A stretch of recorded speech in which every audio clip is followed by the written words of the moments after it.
Quando o povo de Deus saía do Egito, a Bíblia diz que eles passaram pelo deserto. E às vezes o deserto é doloroso. Às vezes no deserto você não vai encontrar água, você não vai encontrar comida. E você precisa tomar muito cuidado para que isso não venha interferir na sua chegada, na chegada do seu objetivo.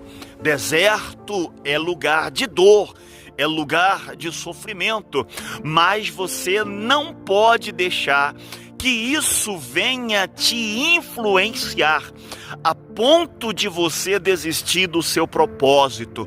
Continue firme no seu propósito, continue firme na fé, porque Deus há de estar contigo. Fica firme.